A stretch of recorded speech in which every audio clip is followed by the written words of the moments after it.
Hey guys, this is Alex with House of Shaves Barbershop.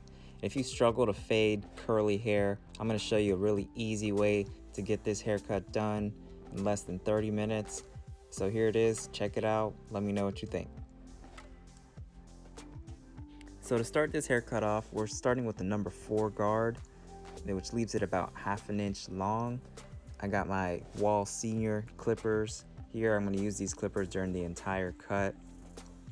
I like to go over the top multiple times in different directions, especially on curly hair. The hair grows all different kinds of ways, so you want to make sure you cut it from the front to the back, to the side, diagonally, from back to front.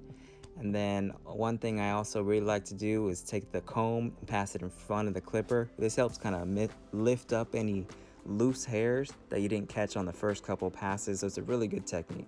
So to start this fade off, I'm using the Wahl Seniors. I got the clipper lever all the way closed, and these actually are modified. I pushed the blades closer together once I got the clippers out of the box, and that allows them to cut much closer, which is definitely comes in handy when you're doing skin fades.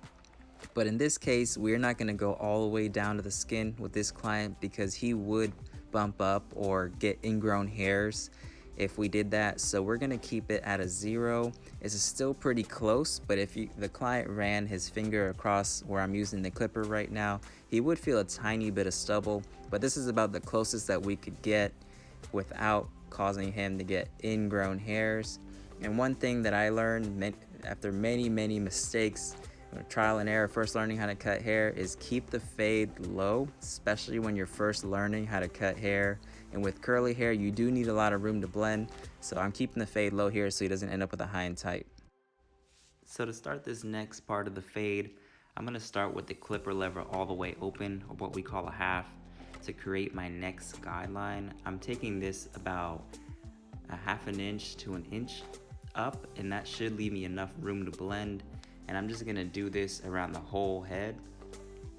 Now when you're making your guidelines, guys, make sure that you are making them even on both sides of the head, because then you'll end up with a fade that's higher on one side of the head than the other. So make sure you're having nice even guidelines and giving yourself enough room to get rid of that line. So now for this part of the haircut, I'm gonna start fading down, because that's the way I like to fade. I like to create my initial guideline fading up and then erase it going down. So right here, I got the clipper lever halfway open, and it's gonna start erasing that first guideline that we made with the 0, with the clipper all the way closed. And it's not gonna completely erase it, but it's gonna lighten it up. And then as we'll get closer, we're gonna start fading down. We're gonna close that lever a little bit more, and then it should completely erase that first guideline that we made. Because typically one rule in barbering is that whatever you use to make the line is what you should use to take that line out. And in this case, we're gonna be using the same tool during the entire haircut, so we should be able to erase this line by fading down and just working that clipper lever open and closed until that line is erased. So now to fully erase that initial guideline that we made, I'm gonna be closing the lever all the way. And so now it's gonna be cutting as close as it can. This is the setting that we use to make the guideline, so it should be erasing it in this step. And notice how sometimes I'm using the corner of the clippers. That's a good way to ensure that you're not making a whole new line if you accidentally end up going too high.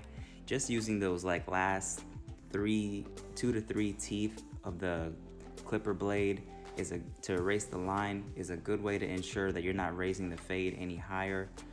And once you go around the entire head with this, it should erase the initial guideline that you made.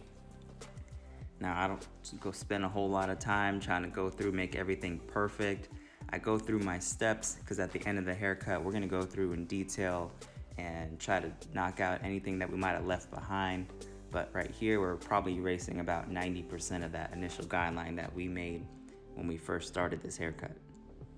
So now we are gonna be entering in what I think was probably the most difficult part of this haircut, and that is using guards.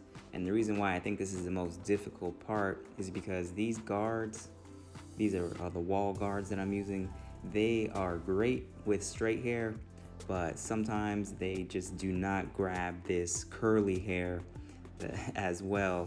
And notice I'm using the number 1 guard here. I skipped the half guard, and the reason why is because I consider the half guard and the 1.5 guard to be blending guards. I usually do not use them to remove bulk, which is what I'm doing here. I like to skip from the half, which is the clipper lever all the way open, to the number 1, 1.5, and then I fade down, and then I'll go in with the half guard and erase that line that's going to be left over. So for me, that's works really well. It keeps me from raising the fade too high, and it helps me see what I'm doing better because that hair is already out of the way. So I would try that. If you guys have never tried that before, try skipping a guard, going to the next one up, and fade down. You might find that it helps keep your fades lower and that you're able to fade better because you can actually see what you're doing. So now that I've finished with the number 1 guard, as you can see, the fade is pretty close to where I wanted it. There's still a little bit of a line from where I used the number 1 guard closed to when I used the clipper lever all the way open with no guard. So that's where the half guard comes in. The half is going to get in between the clipper lever open and the number 1 guard closed, and it should be a nice smooth transition from that to the next step. And I'm just going to be using the corners of the clipper the majority of the time, because right here, this is a pretty important part of the haircut. You do not want to create a whole new line. So I'm just trying to be very careful to just keep the clipper exactly where I want it so I don't create a whole new line. And in this step here, I think I might have skipped over the number 2 guard, but before I started with this 1.5 guard, I went and I took down a lot of this bulk on the side with the number 2. And then now I'm working underneath what I did with the number 2 with the 1.5 guard, just to lighten up this area a little bit.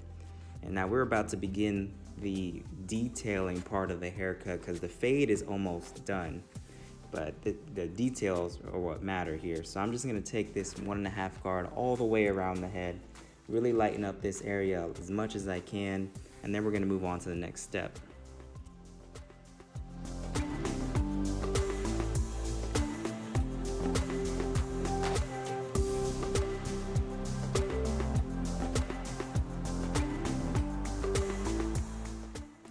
Alright, so now that we finished with the 1.5 guard, I'm back to my number 1 guard, because guys, you'll notice sometimes you will go from the number 1 guard to the 1.5 and there's still a line in between.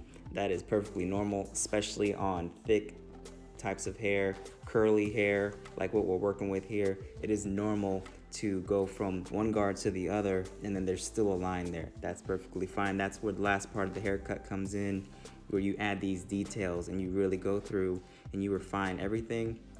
So I'm going to be working this in this step with the number 1 guard. That's going to do a majority of the work in this step. I'm just going to be opening, closing the guards, looking for the dark spots, any lines that I might have missed the first time. And this is why I don't spend a whole lot of time during the initial part of the haircut trying to make everything perfect, because I know I'm going to go through at the end and detail everything to make sure that there was nothing left behind.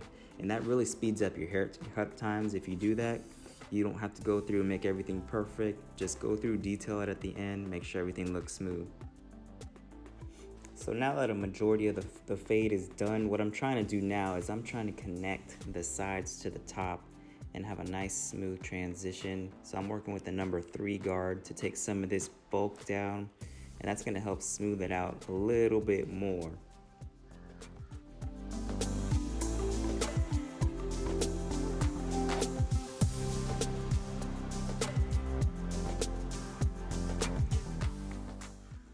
So now I'm working with the number 2 guard. I'm trying to make this transition even more smooth, trying to remove as much bulk as possible. I want there to be a nice smooth transition from when you're looking at the clients from the front. There should be a nice smooth blend into the top, and fading down like this is really going to help do that. We've already done the haircut fading up, and what I like to do is when I'm detailing the haircut, I go back through and I fade down, and that really helps to avoid creating new lines, and it helps really refine everything. And also, if you missed anything on the first pass, you probably get it on the second pass when you fade down when you detail. So now for this part, I'm working with the 1.5 guard again, and I'm trying to smooth out this blend even more, because sometimes you'll notice after you debulk an area, there'll be a line that you didn't see there before. So what I'm doing here is I'm trying to erase any dark spots or lines that I might not have noticed when I first did this haircut, and I'm really going through and just trying to smooth everything out. So for the last step of the detailing part, I'm going back with my number 1 guard. I'm going to be alternating between the open and close lever, sometimes in between. And I'm just using the corners of the blade. I don't want to create a whole new line. I'm almost done with the cut. So I'm just going to go through and detail any spots that I see need to be touched up. And then once we finish this step, we're going to go on to the lineup. So to start the hairline off, what I'm going to be doing is I'm going to be brushing this hair forward. I like to have the clients turn their head and look towards me. To me, this is a lot more comfortable than standing right in front of the client and trying to line them up. And I always start in the center. Now this client told me that he wanted to keep his hairline as natural as possible. So all I'm going to be doing is basically getting everything that's hanging over his natural hairline, clean up the corners, give him a nice arch on the side, and that's it. We're not trying to do anything too fancy here. We're just trying to clean up his hairline and detail the last part of the haircut.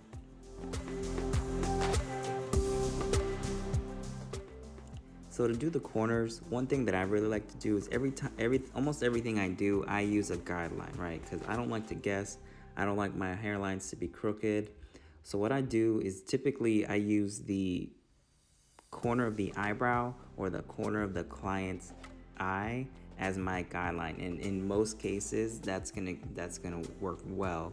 And what that does is it helps me make sure that the angle of that corner is gonna match up on both sides. And so when I go over to the other side after finishing up this arch, I'm gonna do the same thing.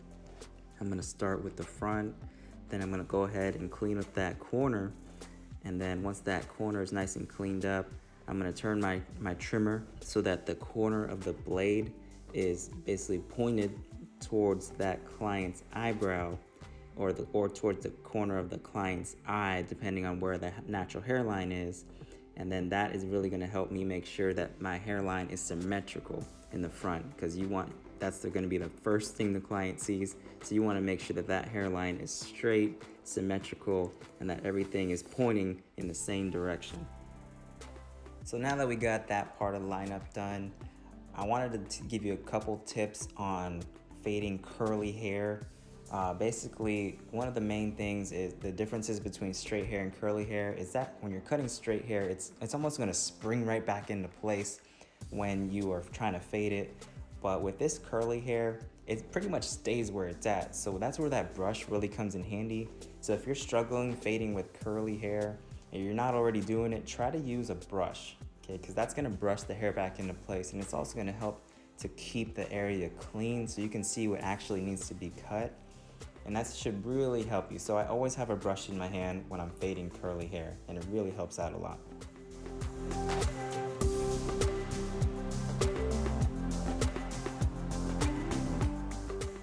So now I'm gonna go back through, I'm gonna look at the client straight on again, and I'm just gonna make sure that I didn't miss anything, because again, this is the first thing the client's gonna see, so you gotta make sure that it looks good.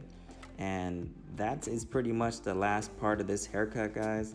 If you made it all the way through to the end, first of all, thank you so much. We really appreciate it. And if you found this video helpful, make sure you like the video, leave me a comment, let me know what other videos you'd like to see in the future. We're new to this whole YouTube thing, so please be patient with us while we learn the best way to do this.